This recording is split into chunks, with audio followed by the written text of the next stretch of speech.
Cette vidéo est une introduction aux inéquations à une inconnue. Donc on a précédemment étudié les équations à une inconnue et une inéquation est très similaire à une équation, sauf qu'au lieu du symbole de l'égalité, on aura un symbole d'inégalité cette fois-ci. Il existe quatre symboles d'inégalité. Le premier, c'est supérieur ou égal ici, donc on veut que la quantité de gauche soit supérieure ou même égale à la quantité de droite. On a le symbole strictement supérieur, donc la partie gauche doit être supérieure, l'égalité est hors jeu. On a même un symbole qui symbolise strictement inférieur, donc la partie à gauche est strictement inférieure à la partie à droite.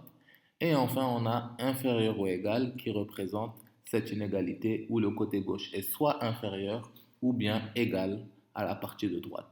Donc dans ces cas-là, on a des inéquations à une inconnue, donc il y a une seule inconnue ici, x. Donc, essayons de remplacer x par une certaine valeur pour voir ce qui se passe. Par exemple, remplaçons x par 1 dans cette inéquation pour voir ce qu'on obtient. Donc, je remplace x par 1 ici, et cette inéquation devient 6 fois 1, 6, plus 8, 14, inférieur ou égal à 4 fois 1, 4, moins 15, ça nous donne moins 11. Donc, on a cette inéquation qui nous dit que 14 est inférieur ou égal à moins 11. Est-ce que c'est vrai?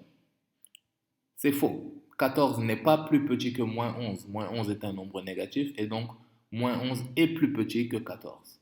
Donc dans ce cas-là, on dit que 1 n'est pas une solution de cette inéquation puisque quand je remplace x par 1, l'inéquation en question est fausse. Donc dans ce cas-là, ce n'est pas une solution. Mais si je remplace x par moins 20 par exemple, j'obtiens cette fois-ci cette inéquation-là.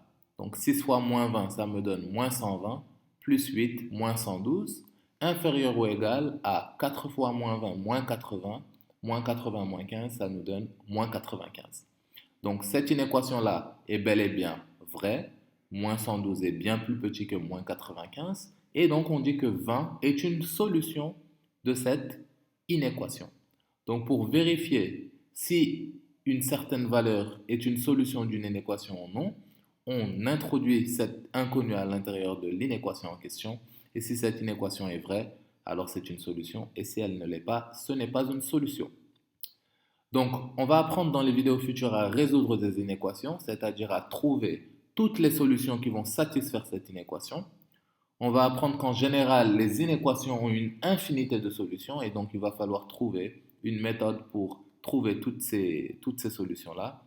Et enfin, on sait que la résolution des inéquations est très similaire à celle des équations, ce qui est une très bonne nouvelle. On n'aura pas besoin à apprendre beaucoup de nouvelles choses pour pouvoir résoudre ces inéquations.